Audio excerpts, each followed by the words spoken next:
So we'll start the meeting. Bienvenue à la réunion.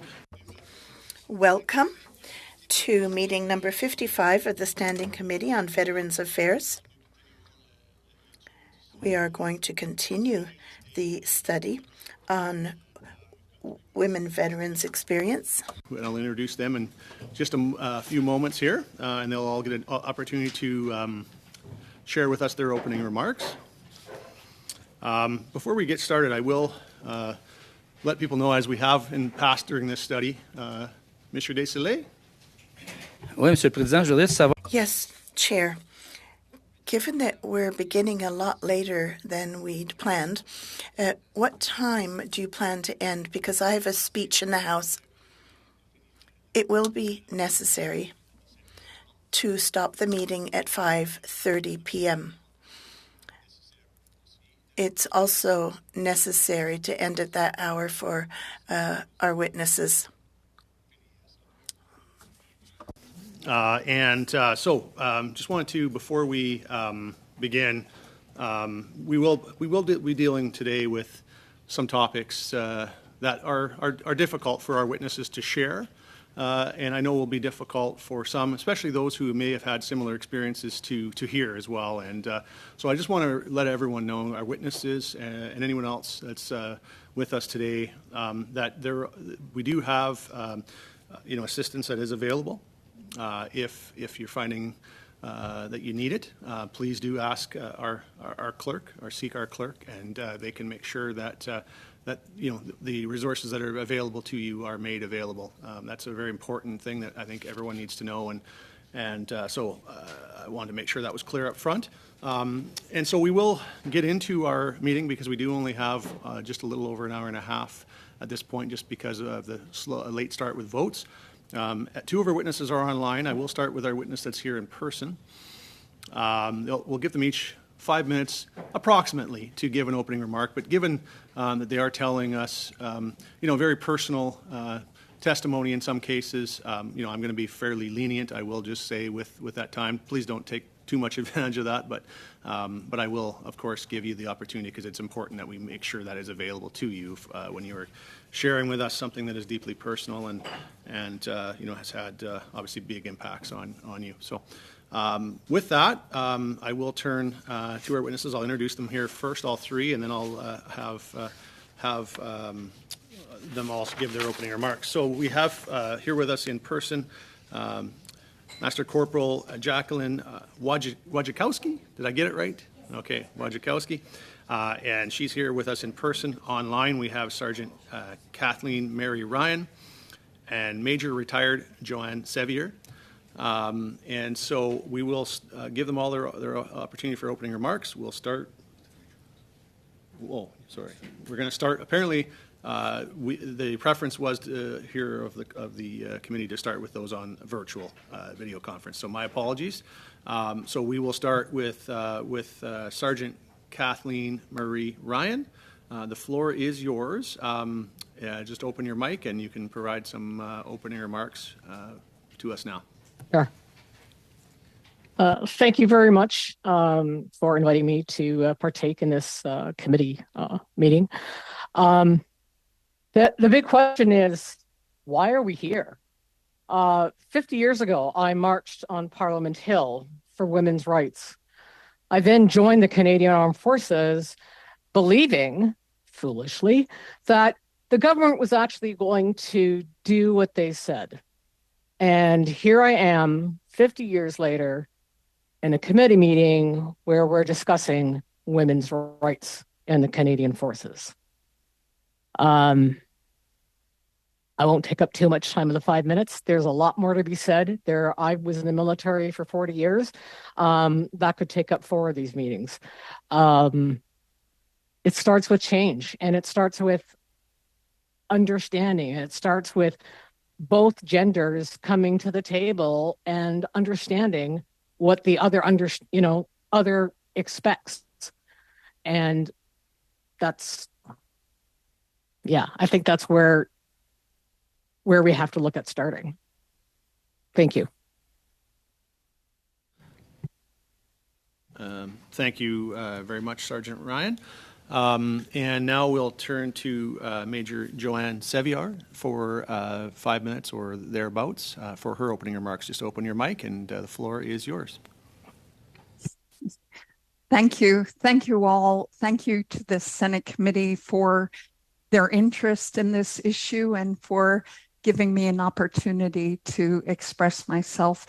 Like Kathleen, I also feel a little sometimes baffled that we're still talking about this topic, but when I reflect on it, I'm not surprised.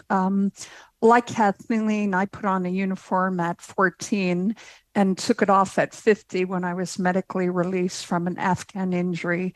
I was reserve, regular force, back to D&D civilian, reserve, regular force. So in my 33-year career, around 40, if you count Sea Cadets in uniform, the class action lawsuit literally opened a Pandora's box for me.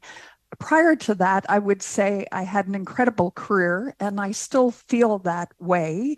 However, I think to move forward on this issue, and like Kathleen, I'm more interested with moving forward, but sometimes it's necessary to delve into the challenges and the things that are difficult to hear to find the solutions. And while Canada did an incredible thing in 1989, being the first Western nation to open all combat trades to women, resulted in people like myself, Colonel Eleanor Taylor, a friend of mine, and other women having, like Sergeant Kathleen, I did get your last name, I'll call you Sergeant Kathleen.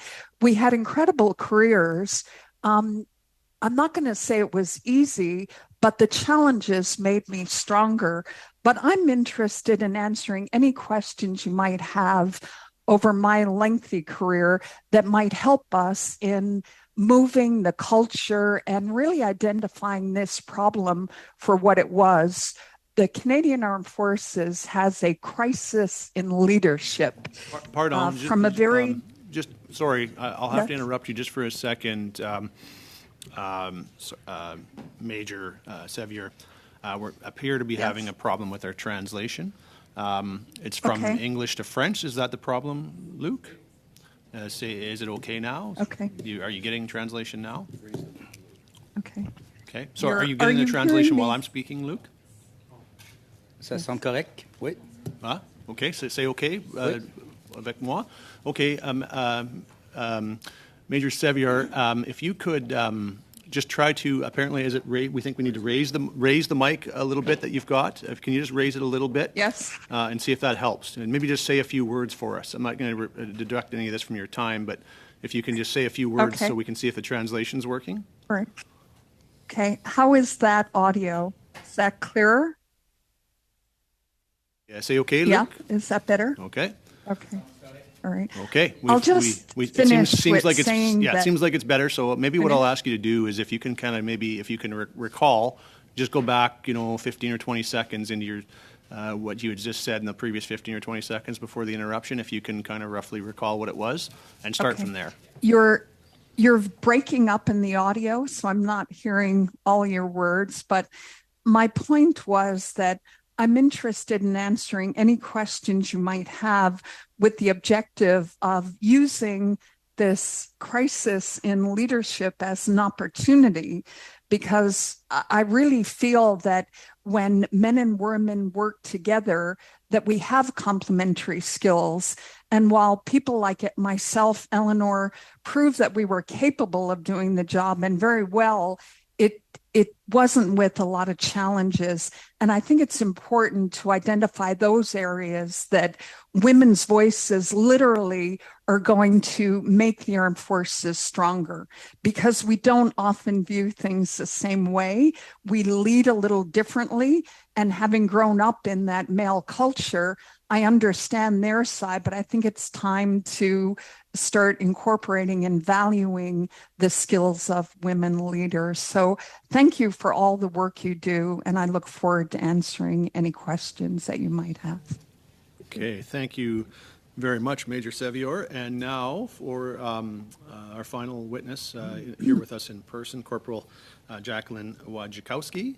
If you want to begin your opening remarks now, just turn your microphone on, and the floor is now yours. Hi, my name is Master Corporal Jacqueline Wojciechowski, CD. I have 32 years experience in the Canadian Forces. I have worked in two different trades, armor crewman and now as a human resources.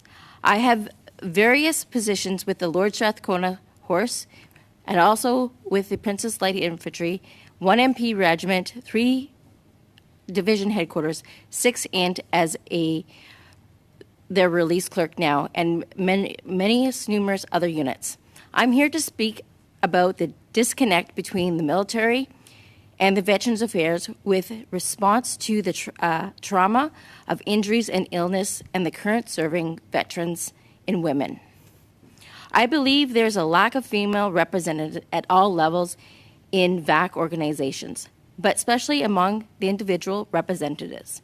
This makes it especially difficult for females, veterans, to access service entitlements as they require because the male associates who are processing their files, they do not understand and therefore unvalue the trauma females process their files. They do not understand, therefore, their values, the trauma females, soldiers endure. For example, when a rape victim is raped, they don't understand the trauma they go through.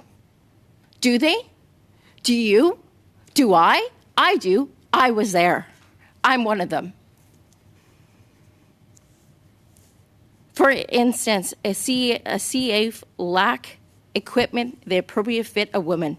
We struggle with clothing, rucksacks, helmet, boots that do not come in small enough sizes and do not design to fit females. It doesn't just take a toll on our bodies, but it becomes humiliating when we have to deal with wardrobe misfunctions in front of our male peers. The constant stress of trying to fit in as a woman in a male's world.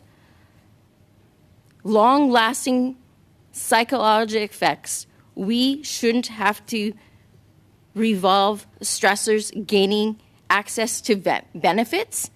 Do we? Do I? All the time? But we do. On multiple occasions, I have witnessed the impact of PTSD as a result of sexual misconduct, like, for example, rape. Being written off, I have watched my peers, my friends, and my family suffer with instant suffering from support of VAC due to ignorance of gatekeeping. For example, my sister-in-law had been diagnosed with severe sexually misconduct, PTSD, has a short-term memory loss.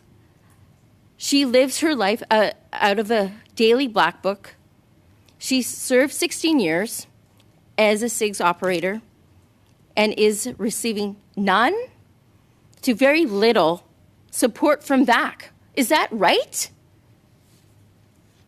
Another example, my friend TC, who is located in BC, is also suffering from a sexual assault, PTSD, assault. She also applied to VAC and receiving from her sexual assault. But the trauma from VAC being her mental health, but not recognized from having Veteran Independence Program and clothing allowance. How does this happen? Can you tell me this?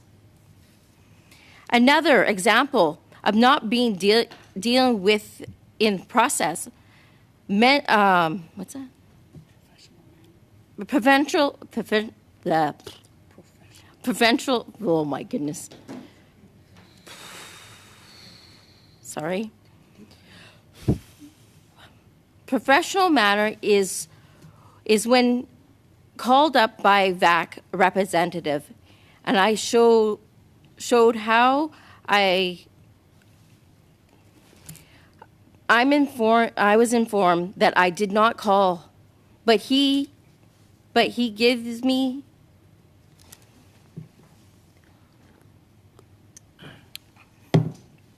sorry. When I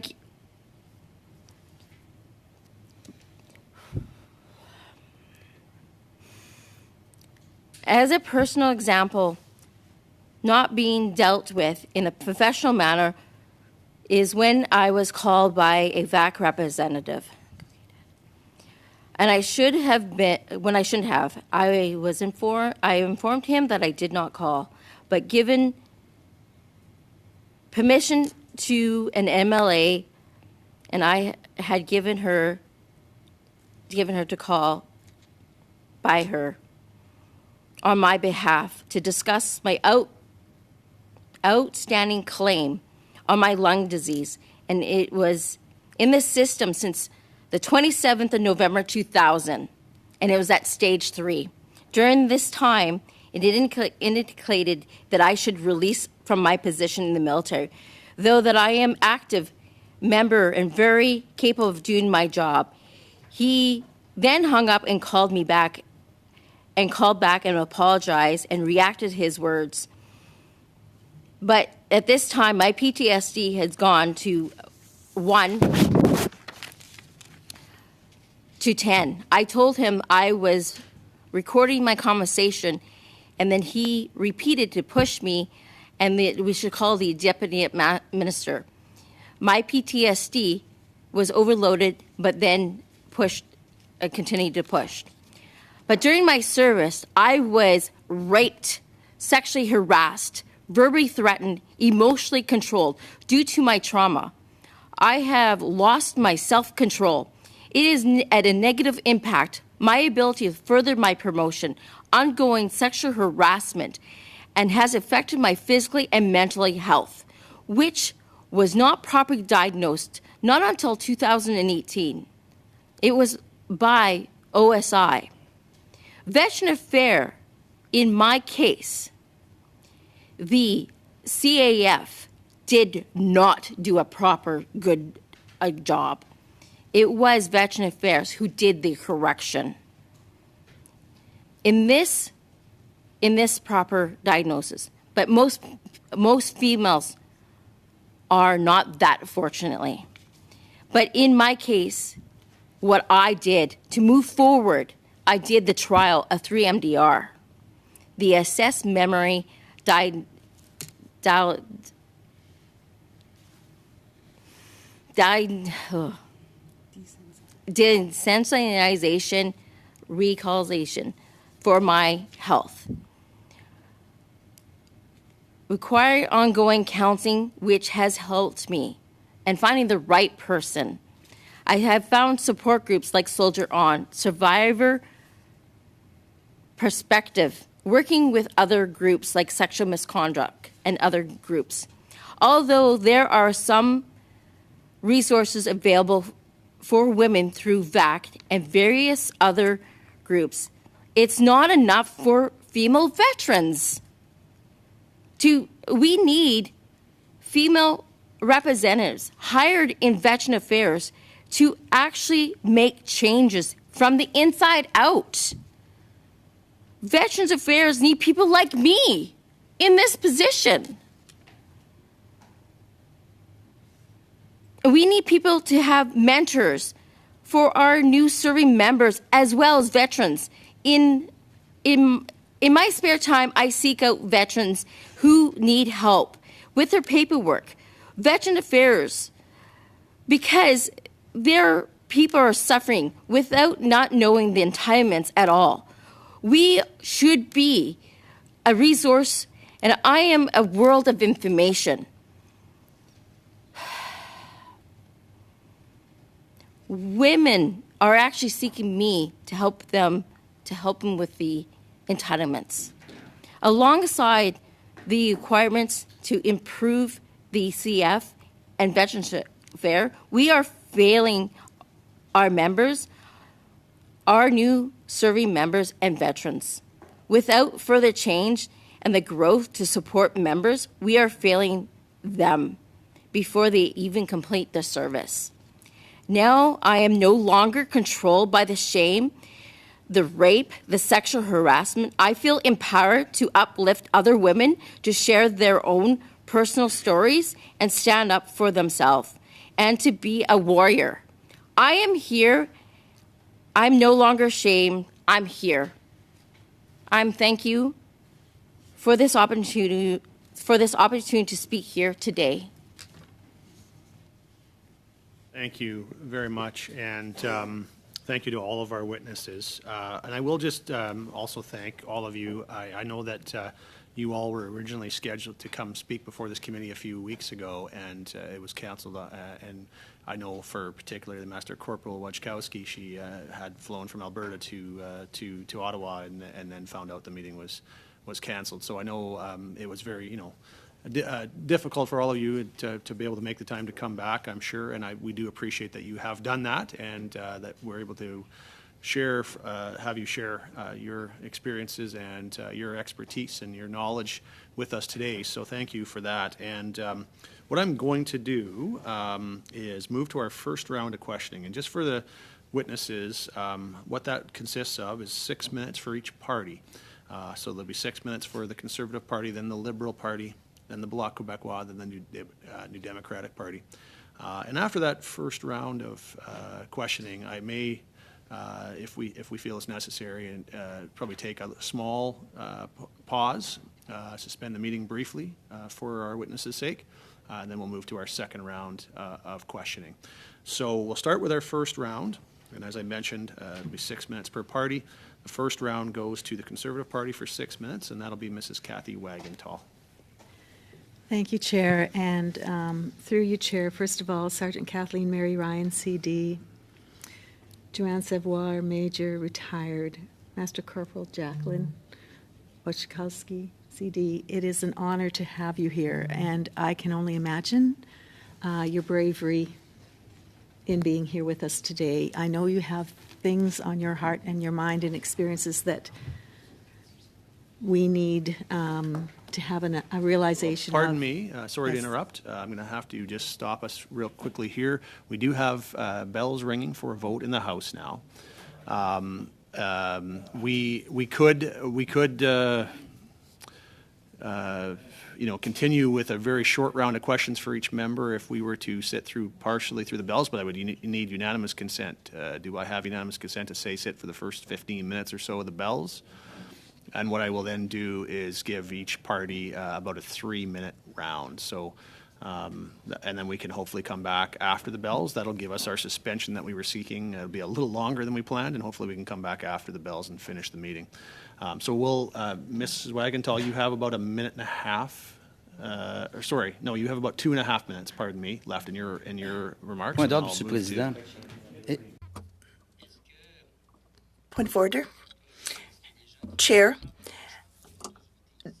does everyone want to go and vote in the chamber, or can we vote here?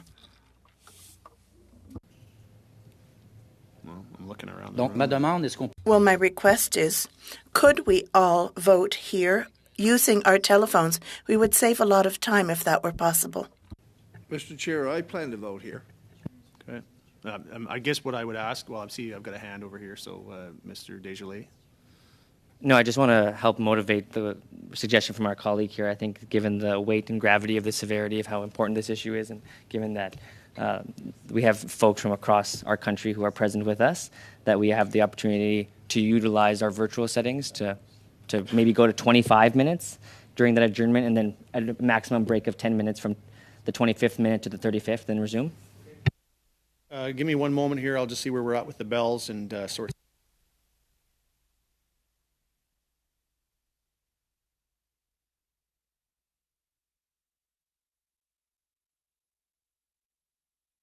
All right, so what I'll do is I'll give each party 5-minute round. We'll suspend for the last, would be a few minutes of the bells, I guess, and then when everyone's completed voting, we'll pick back up. That'll give us a shorter suspension than otherwise.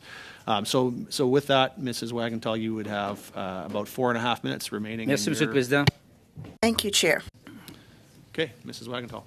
All right. Thank you so much, Chair, and thank you, everyone. I think this is the right direction that we should be going.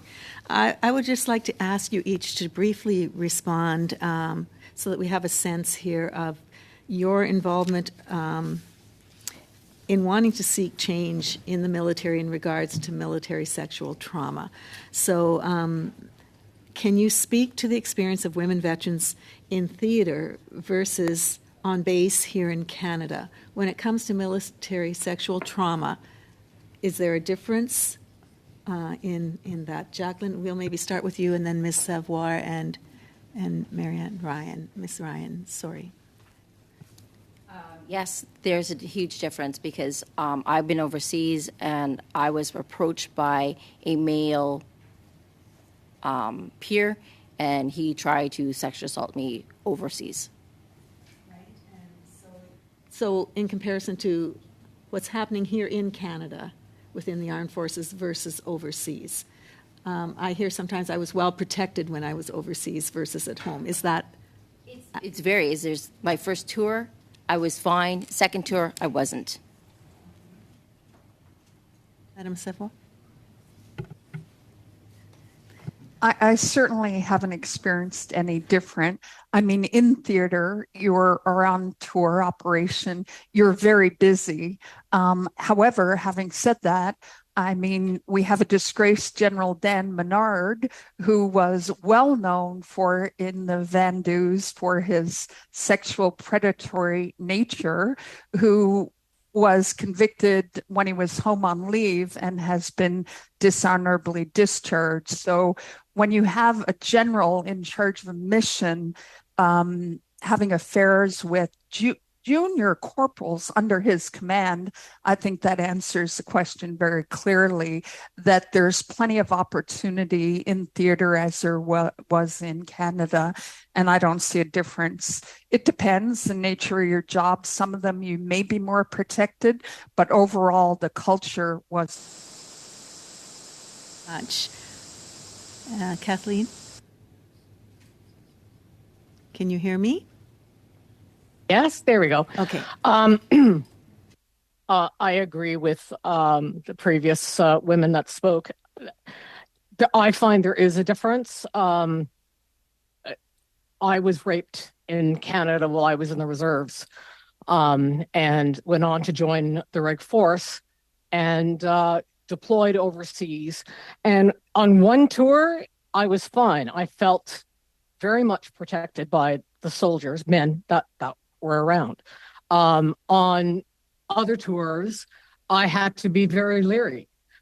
What I have to point out, though, is that almost the beginning of any deployment, any mission, any tour, anytime we were leading together as a battalion or brigade, the girls would have a little chit chat saying, stay away from this person and don't be alone with that person, and, you know, kind of stick with this person. And I thought, do the guys have the same warnings?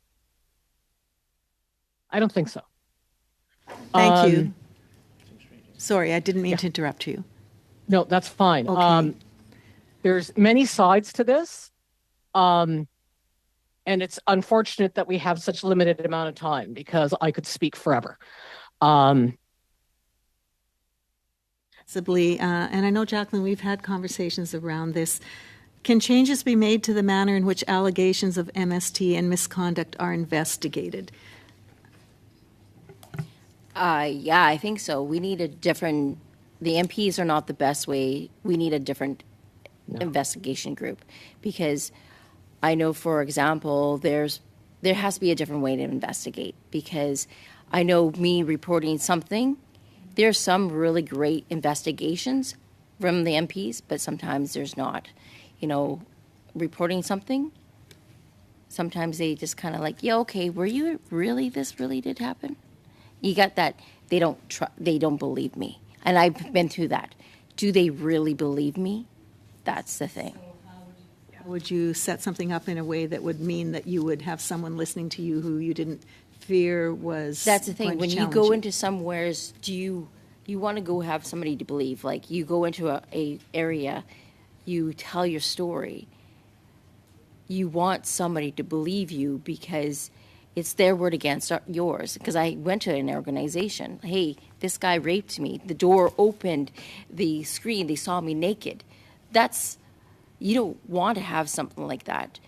But you go to the chain of command, they're like, oh, that's Bob.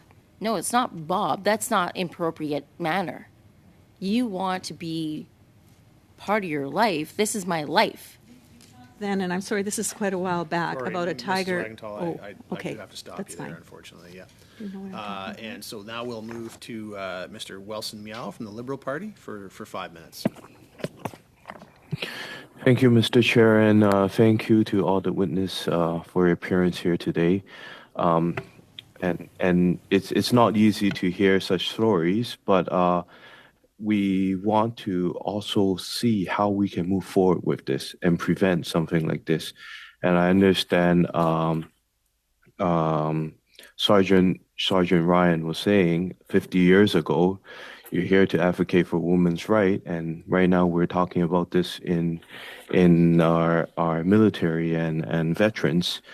I would like to ask the following question through the chair to all the witnesses here today: is how can we prevent such sexual misconduct or traumas from happening in the military, and how are we able to move forward, especially with any recommendation that you may suggest? Maybe we can start with Sergeant Ryan. Thank you. It's the $1 million question is how you stop this trauma from occurring. I think it's education on both sides, but it's awfully hard to pin down a single problem. It seems to be when deployed, there's almost a sense of the males get a lot more freer, maybe is the way to say it. So depending on the group that you're going out with, you may or not need to, employ some protection. But yeah, it's I don't know where I don't begin. Sorry. I know. Sorry, Ms. Ryan. There seems to be a bit of a challenge with your audio. I'm not sure if there's much we can do, but you're cutting in and out a little bit. I'm not sure if our technicians have any suggestions, but there does seem to be a bit of a problem. Okay. Maybe just say a few words right now and see if.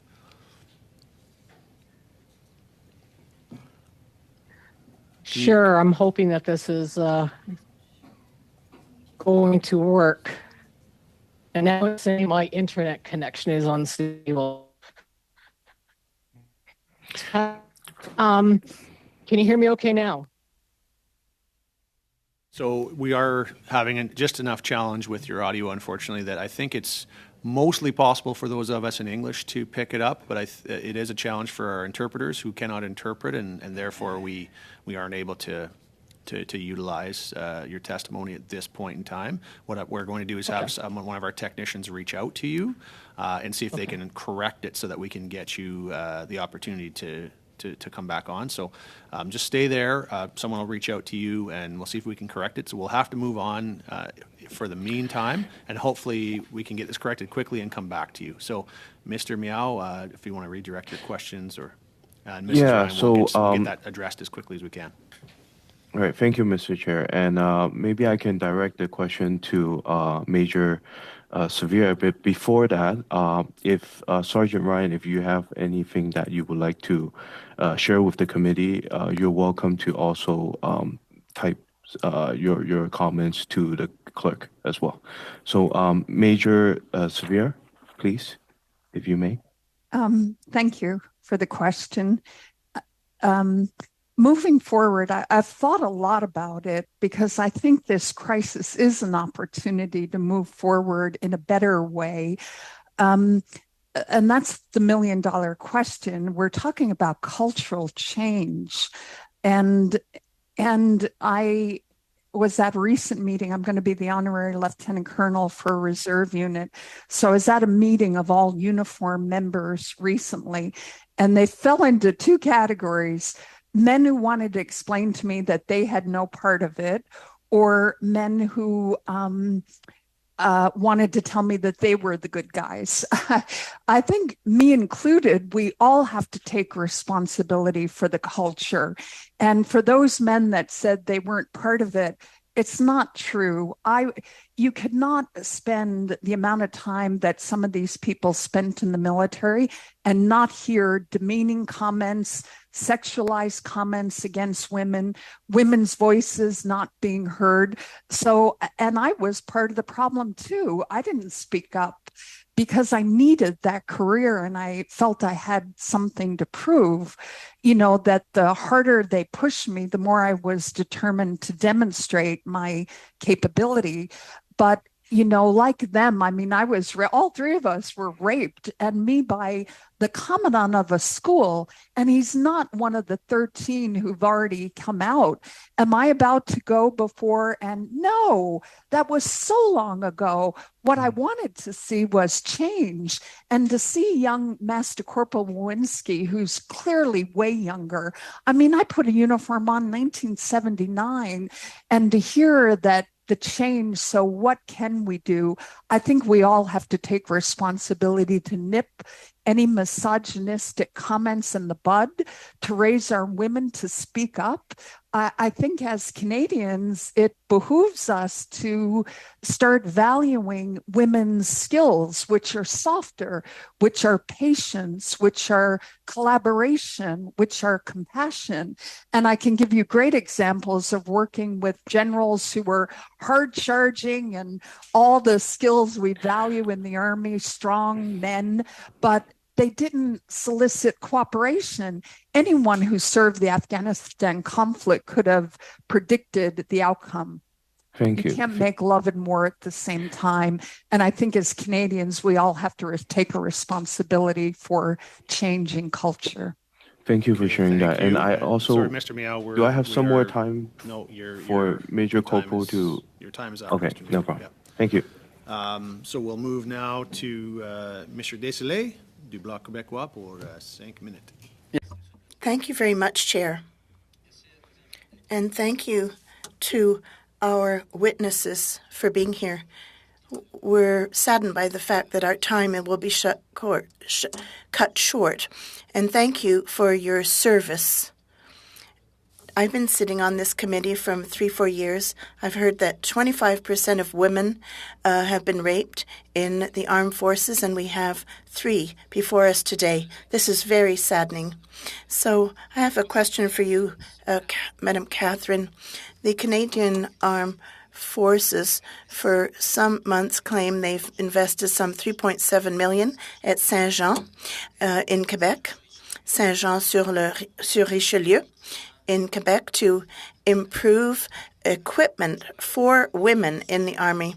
Now, you've touched on this topic earlier. The equipment you have today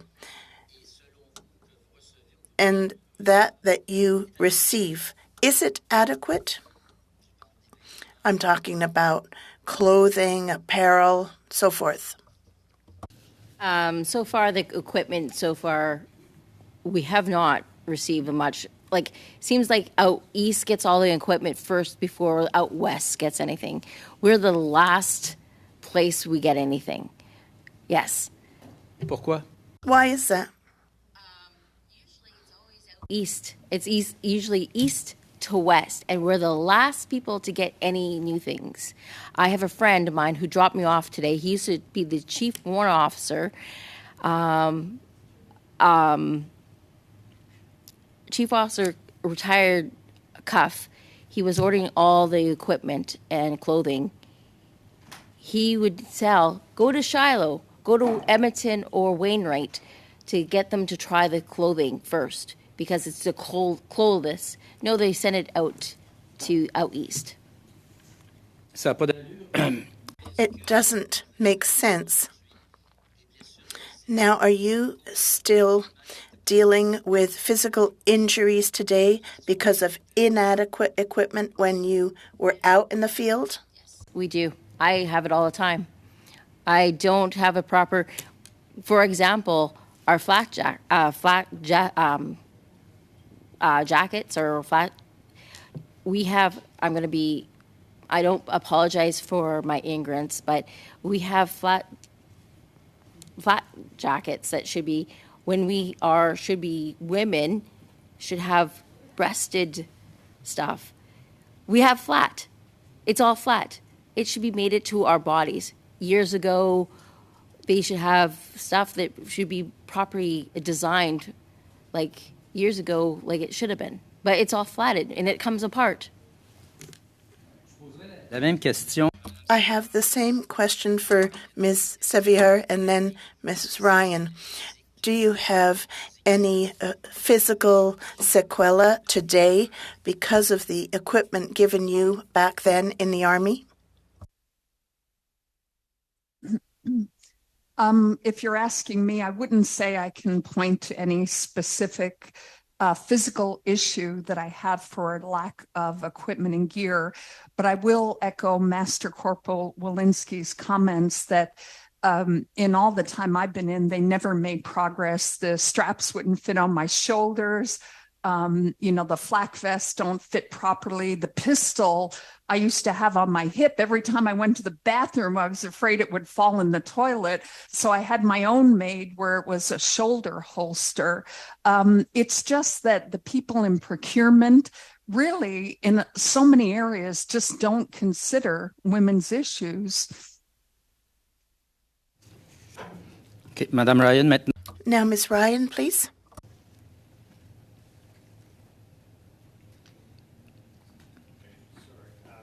Oh, le Ce n'est son, pas ouais. possible. C'est pas mieux, c'est pas réglé. It will not be possible at this time, but probably just after the break. Mrs. Ryan, what I will do for you is, and I'm not using your time, Mr. Desailly, is after the pause, which will happen in just 5 or 6 minutes for us to vote. During that time, you'll be testing, I think, to see if your audio can be fixed. And if we are able to do that, hopefully we can, then what I will do is give you a couple minutes to address these couple of items before we start with our next round of questioning. So, Mr. Desailly, vous avez... Mr. Desilets, you have 35 seconds. So, a short question for you, Ms. Jacqueline. Your perception of the support given by the forces when you leave the forces, the transition, do you get support during that transition? Well, I hope so.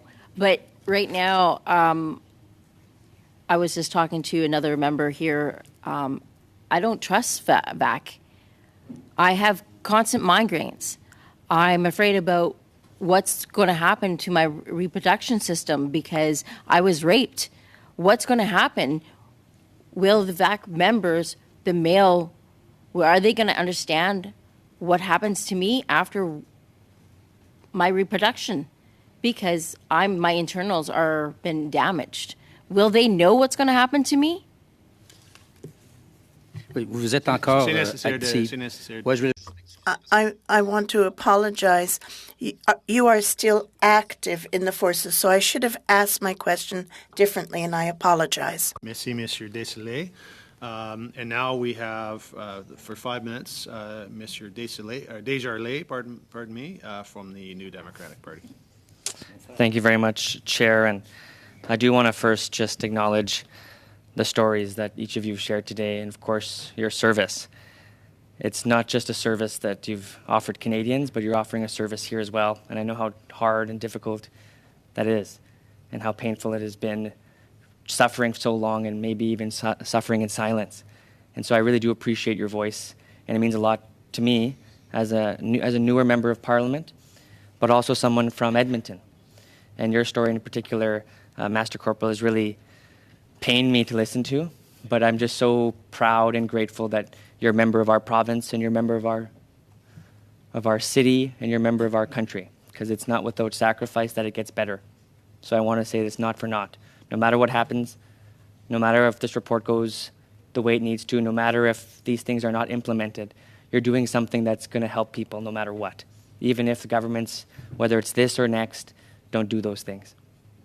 So I want you to know that your story will live on in my heart and hopefully the hearts of every member of this committee, to know that we have far more work to do. And as a matter of fact, this is a true failure. You're talking about a failure of our governments, not just the sitting government, but governments. We've heard just the testimony from members who've served, who are with us for so long, to hear that this is continuous and that your experience validates that it's continuing. And that brings me great sadness, especially coming from a tradition of matriarchy. And where I come from a small community originally in the northeast of Alberta, First Nations and Métis community, and to hear of women being treated this way is, especially women who are warriors, it pains me a lot. And I know how much more you're worth than this system has allowed you. So I just want to start with that. I do also want to mention the aspect of cultural change that was spoken to, how important that cultural change needs to be. This isn't just an issue of VAC. It's not just an issue of the Canadian Armed Forces. It's an issue of our culture, of how we prop up hatred in this place and across our country, and how it has devastating results. And it devastates our sisters, our mothers, our grandmothers. It demeans all Canadians when we allow for this kind of treatment to continue. So I want to thank you for that. I do want to speak now directly to transition supports. I know that Sergeant Kate Ryan and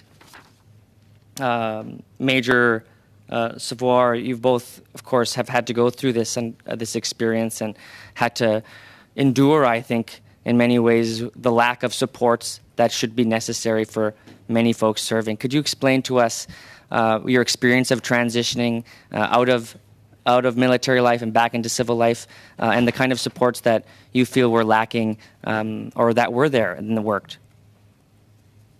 Maybe starting with Major Savoy. First, I want to acknowledge and recognize that was probably one of the most heartfelt acknowledgements of service. So thank you, Mr. Desjardins. That meant a lot to me. I've been a client of Veterans Affairs for 11 years after an Afghan injury. And so I've had a lot of dealings with them. And on this issue in particular, I'll say the physical injury veterans has been very helpful, but I almost felt like I was dealing with a private insurer who denies everything the first time in the hope you'll go away. Eventually, my physical, I'm well serviced by veterans in regard to my physical injury.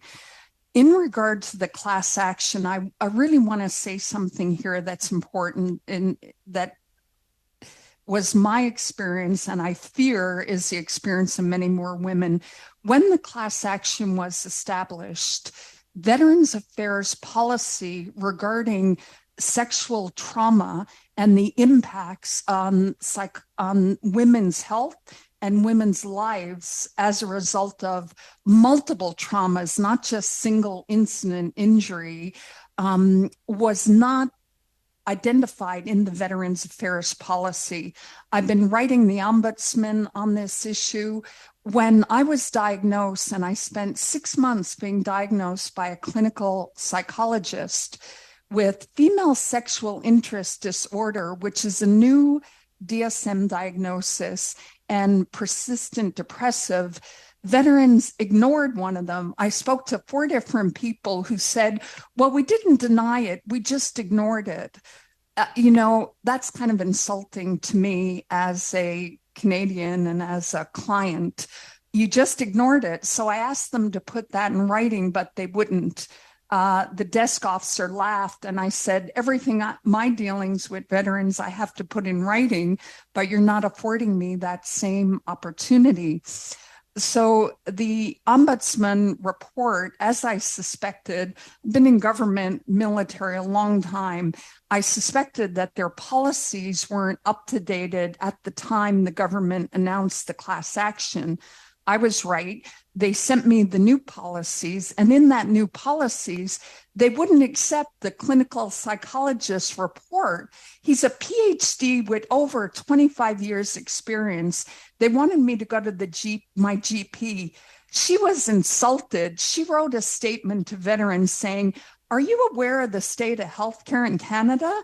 You're asking me to fill out these forms that an expert spends 6 months evaluating, and you won't accept a clinical psychologist." So I contacted the ombudsman and pleaded with them to change the wording to have the clinical psychologists, not only GPs or psychiatrists, as approved. And they wouldn't. They said their hands were tied. Chair, To me, Thank that you. is just We'll have to, insane. We'll have to Mr. stop Chair? there. Well, I'm not going to be able to accept a point of order right now. You'll have to hold your point of order until after the votes, because I'm going to suspend the That was meeting. my point of order. Yeah, okay. If that was your point of order, then that's fine.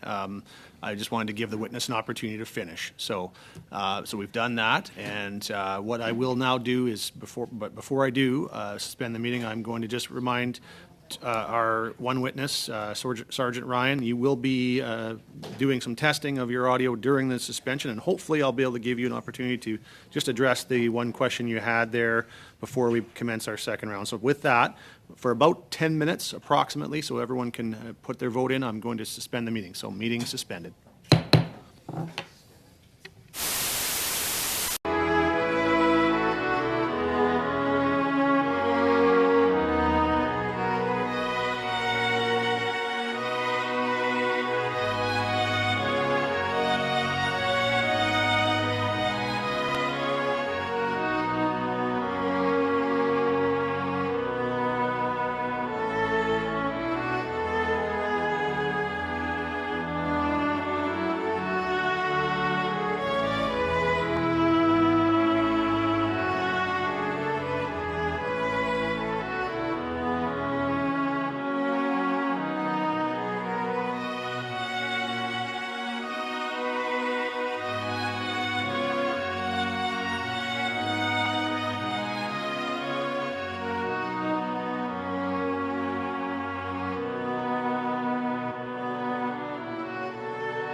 So we'll recommence the meeting now.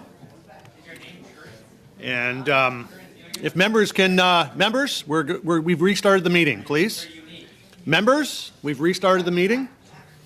So we're going to recommence the meeting. We have back with us Sergeant Ryan. And we believe that hopefully the issues have been resolved, at least for the time being. So what I am going to do is just, I know she had been attempting to answer a question. If you can recall what the question was, Sergeant Ryan, I will allow you just a minute or so now to finish that answer. Hopefully your connection will remain solid. If that isn't the case at this point or at any point in the next half hour or so, we may have to reconsider that, but hopefully that won't happen. So I'll give you that minute now, and then we'll have time for the full second round of questions, I believe, before we'll have to wrap up. So I'll give you the floor now for about a minute, Sergeant Ryan, if you'd like to finish that answer. Sure. I'm not exactly sure which question it was. I know there was a question about kit and the fitting of kit. And from 1978 to 2004, there simply wasn't kit for women, period, end of story. You either made do or you took the high road. There was no accommodation whatsoever for women, the way we thought, the way we acted, the way we led. We were an afterthought. And if you can imagine being an afterthought for me, 40 years, gee, do you speak up? No. You are used to hiding in the corner because that was your place. And if you ventured out, you were quickly hammered back. That's the culture and I'm sure Lieutenant Commander Savoyard, we understand. Like, we did it for self-preservation, if nothing else. So when you talk about culture, when you talk about, kid issues, well, yeah, been there, done that, and I have far too many T-shirts. So that was one question about kid issue. I can't remember what the other question was, but my minute's probably up. Okay, yeah, oui, c'est le cas. Nous avons le... Yes, that's the case. Your minute's up. We now have time for a second round of questions. 5 minutes for each party. Conservatives, Liberals, 2.5 minutes for the Bloc Québécois and NDP, and then another round of 5 minutes for Conservatives and the Liberal Party.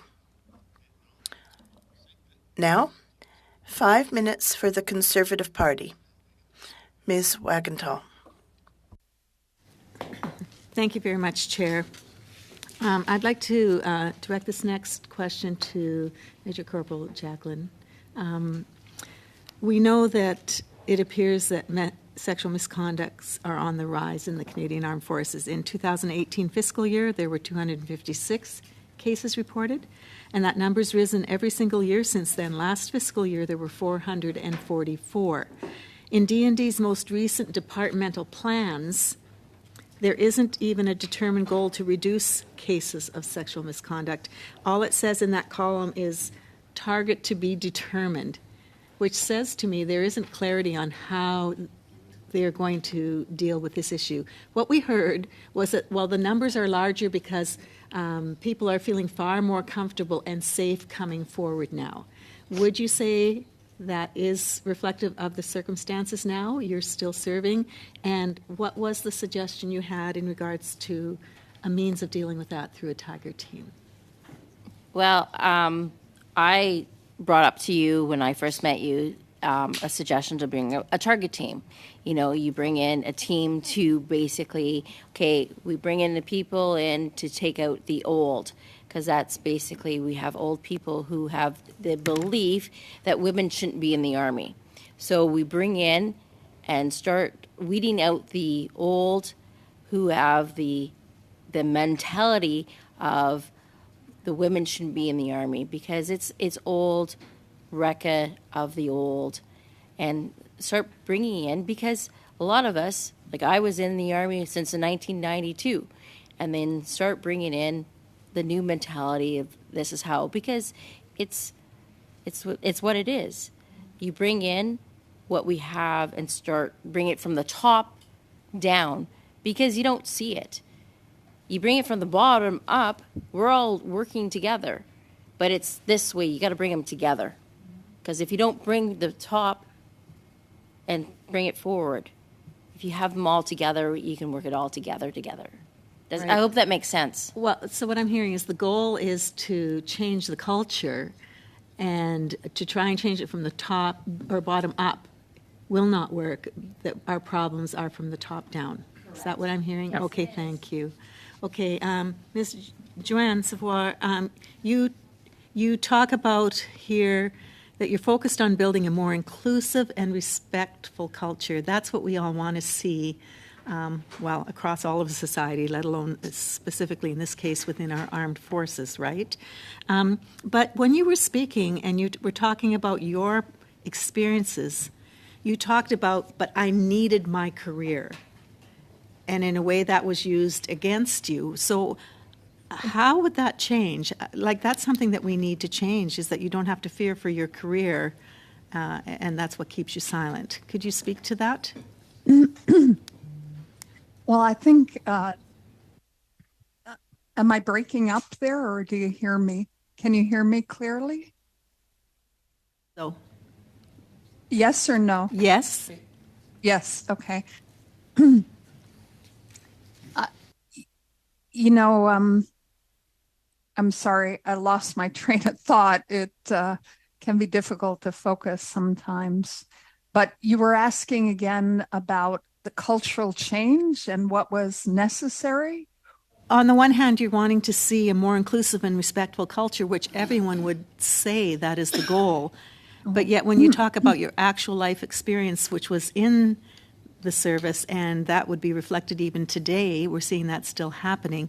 And you commented that you needed your career. That was what held you back from exposing those circumstances. Yes. So how do we deal with that? Well, I think the recommendations of Justice Arbour's report, the Minister of Defense is committed to following all of them, but it's a bigger issue. They've taken it out of the military justice system for assaults, but of those sent to civilian police forces, they don't have the capacity to deal with it. There hasn't been, they're very complicated investigations when it comes to sexual assault. I needed my career because my father died prematurely. I needed the money, and I was smart enough to recognize any sign of weakness is capitalized on. So I wasn't going to let them see me. I never commented on this for 30 years until the class action sent me a bunch of paperwork and asked me to fill it out. So, needing a career is I needed the money. And I had something to prove that I was capable and I was smart. And when I go to the reunion with General Hillier's staff in Ottawa in the fall, they will be shocked if they ask me, and I ask them directly because nobody has heard these stories. I don't know what to say. Okay, well, thank you for that. We'll have to move now to the next questioner, Ms. Rechi Valdez from the Liberal Party. You have 5 minutes. Thank you, Chair. And thank you to the witnesses who have joined us for our committee. And I appreciate your service and sacrifice for our country, and in particular for your honesty today. I recognize that sharing your stories is not easy.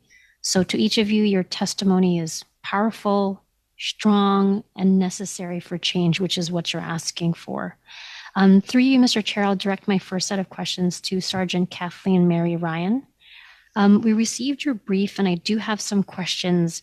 I reviewed the brief, and there's just a couple things I want to clarify. You had mentioned that you've seen improvements in like the professional and economic aspects of women veterans. Can you elaborate on what you were referring to? And there were two main points that you covered, one related to career training and planning, and second, financial benefits. When I first joined, we made less than 50% of what our male counterparts made. When I first joined the reserves, I made $19 a day.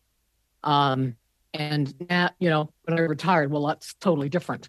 So things have changed. So some things have improved. And the level of education that, two things. One, the level of education that is required to be my job as a medical technician and AirVac.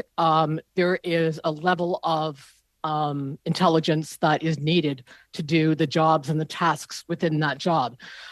So they train you to do that. There is an expectation that you are going to achieve that level of expertise in, say, AirVac. At one time, you didn't have women in air positions. You didn't have women on the ships. Women were background. We were in the back lines. We weren't spoken of. We were spoken to. What was your other question? The financial benefits. And of course, the financial benefits that go along with that. You progress in rank. You progress in pay. You progress in specialization. It's called spec pay. You get more and more pay. So there's the more the opportunities open for women, and I believe now they are throughout the board. Women can serve on ships, they can serve on air. I don't think there's maybe submarines. That might be the only one that women can't serve on, but the benefits are there. They now make. The Master Corporal said, "No, I have not been into Afghanistan, so I don't know about the flak jacket issue. I know the one that I received was So was just, straight." sort of my apologies, Sergeant Ryan. We do have more bells for another vote. However, I note we only do have about 15 minutes or so remaining in our meeting anyway. So do I have unanimous consent to finish the meeting at 5:30? Okay. So continue, Sergeant Ryan. So, there have been changes, there have been improvements, but when I look back over the years, how long it took to get those changes, and now that we have those changes, are they still looking at how they can improve those changes, or are they just going, yeah, we did it, that's it, it's over with, we've got clothing for women? It comes down to, as every other member has mentioned, culture. It's a culture. Have we gone to countries like Germany, England, France, and asked them what their sexual assault rate is? Have we asked them what their policies are, how they handle it? Because, we certainly cannot be the only people in NATO that have this problem. And if we are, well, we're not as good a country as I thought we were. So that's something that needs to be looked at. Thank you. And you had mentioned also that you had a dedicated case manager who followed up with you on a regular basis today. I just wanted to share, from the time that you were released from the center and were support units being assigned to the case manager now, what was that time frame? Could you share that? So I was posted to what was then the JPSU, I think, in 2015, and I didn't release until 2019. And in that time period, they offered me retraining, recoursing, and they would offer me what do you expect to do in 2 years or 3 years or however. As it turned out, I ended up having metastatic breast cancer, and that kind of put everything on hold. And so I released in 2019, relatively, I say relatively smoothly, but we had a huge hiccup with we lived in PMQs, and we asked for an extension to live in PMQs while we got this whole sorted out with the cancer and everything. And the housing manager said no. And I had a meeting with him, and we took it to harassment. And that's what I had to go through with my wife.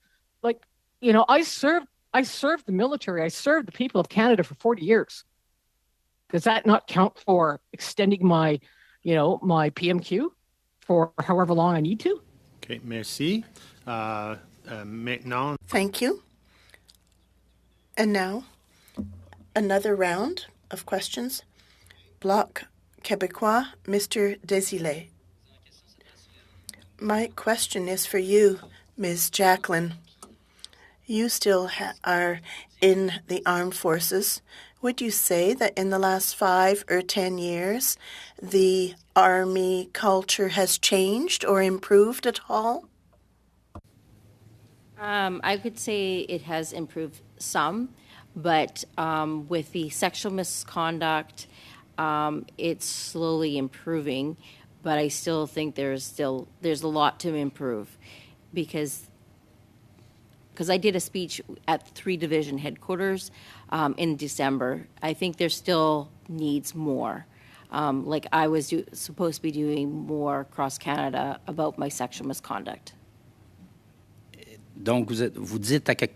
So, you're saying that the Army culture is more inclusive of women? Can you...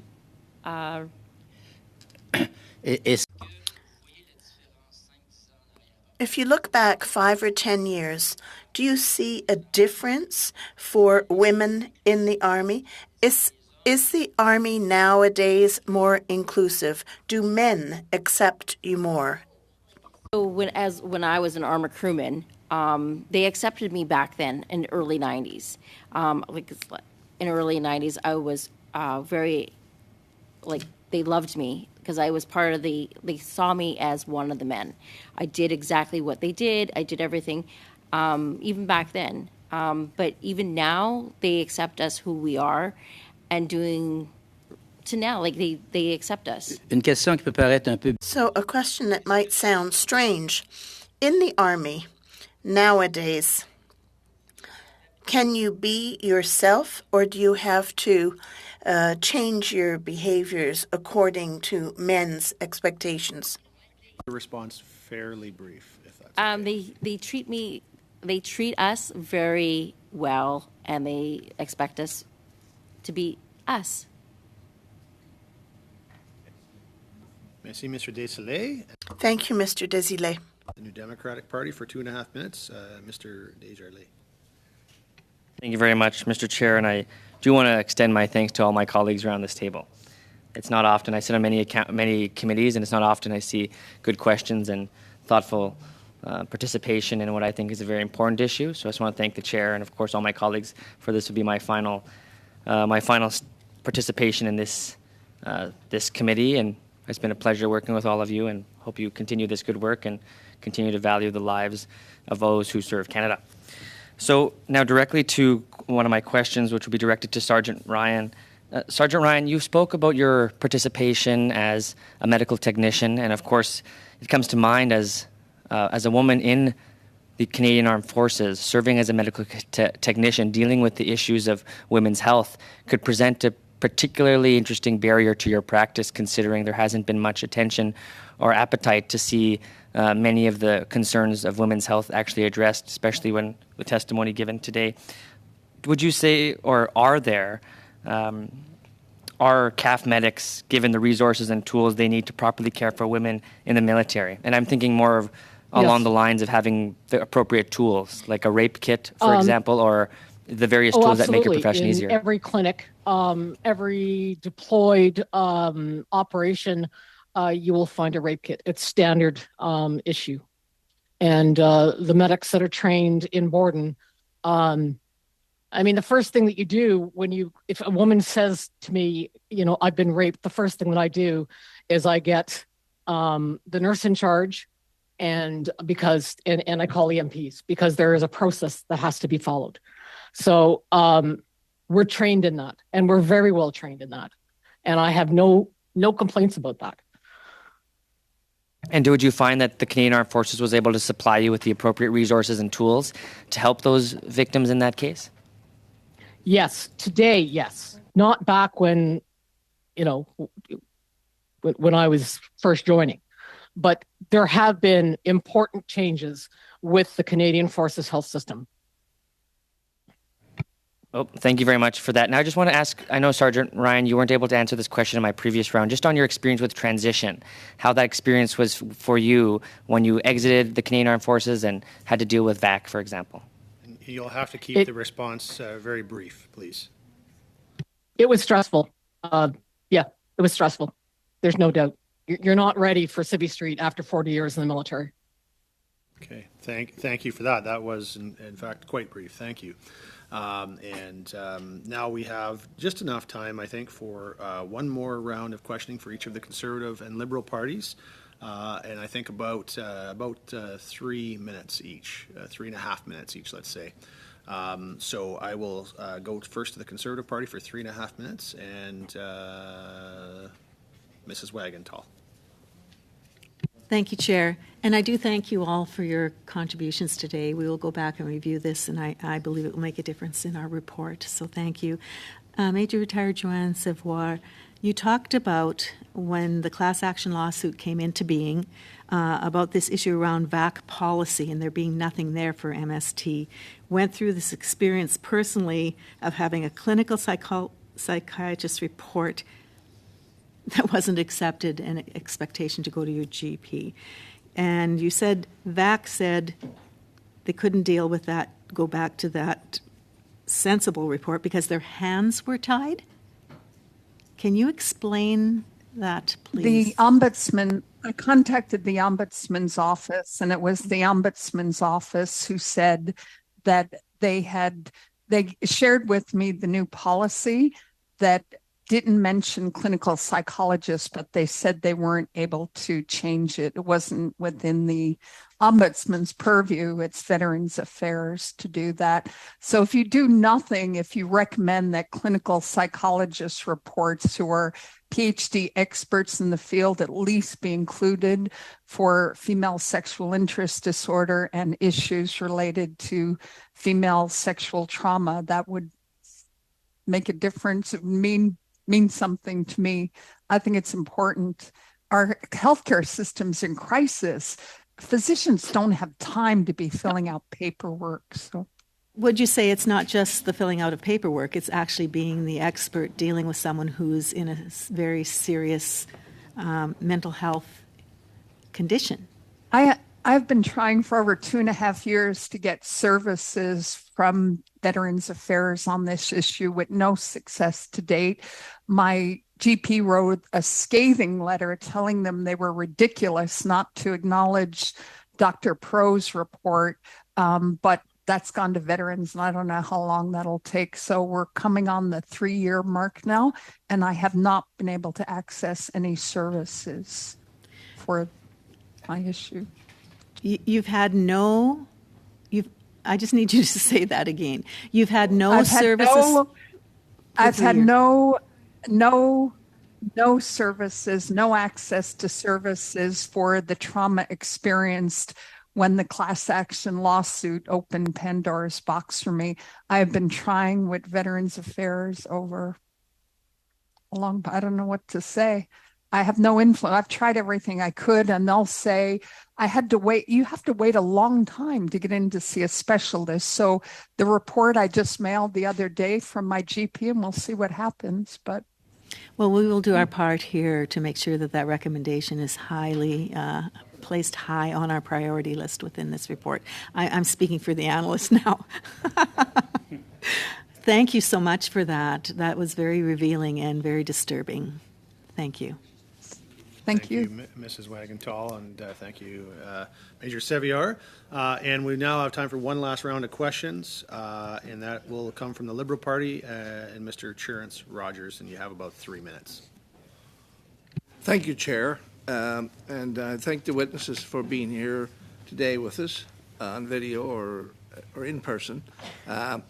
And because in the interest of time, I'll ask one question which I'd like for all three of you to make a comment on, maybe around a minute each. What would be your top recommendations you would want to see in our study report when we conclude this study and we present it to our department? What would be your top recommendations that you would recommend? So start with Mr. Corporal Jacqueline, and then we'll go to the other two for comments, please, for about a minute each. For sexual misconduct for rape victims, I would like to see there's change for the when there's trauma for women, like our PTSD. So we're having vaginal problems. I want that to be changed instead of us going through. That needs to be changed because there's changes. Our body's changing. That's emotional trauma for us. We don't know what's happening to our body after we've been raped. That totally needs to be changed because a male who's doing an investigation on our file, he doesn't know. How does he know when he looks at the paper, oh, it's a female? That goes against us right away because when that happens, he needs to know what happens to our body, or she might know better than a male. Because I know for a fact, when I went through my paperwork, when they saw my paperwork, they automatically, my PTSD was already at 53%. They already turned around, back to my life. You already have it. That's not fair because they didn't bother going through my whole paperwork. Thank you very much.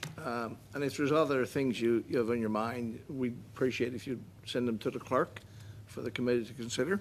So Sergeant Ryan, you want to comment on that question?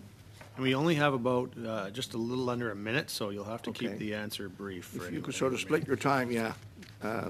So the most important thing that I see over my 40 years and is that men and women in the higher up positions need to come together, and they need to disseminate, enforce the dissemination of that information down to the junior ranks.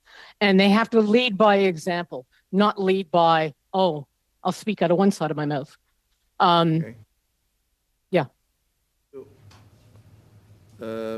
Major Savior? I think the biggest thing is the Veterans Affairs policies that Master Corporal Walujic referred to, that they just don't have sufficient policies to deal with trauma that was perpetrated over years and decades and the impact on mental health. I really think that needs to be reviewed for women veterans with VAC. Thank you to all three of you for those Great. comments. Thank you very much. That's a great way to close the meeting off. There are so many things to thank all three of you for, all three of our witnesses for, but first and foremost, of course, is for your service to our country. We all thank you for that, and all Canadians thank you for that. Secondly, for your indulgence, both with having your meeting rescheduled from May 11th, I believe it was originally, until today, and particularly you, Master Corporal Wojciechowski, for having to fly twice to Ottawa for one meeting. We thank you for your indulgence of that, of course, of your indulgence for all of you of our votes and interruptions that happened today. That kind of thing happens here in Ottawa frequently, especially this time of year. I know we're used to it, you're not, so thank you for your indulgences on those things and those interruptions, but I think we've been able to have a very productive meeting and we've all learned a lot. So that's the last thing we want to thank you for, is for your great contributions you've made to this study and to this committee and the report that we will write. So thank you all, and with that, we will close the meeting. Meeting adjourned.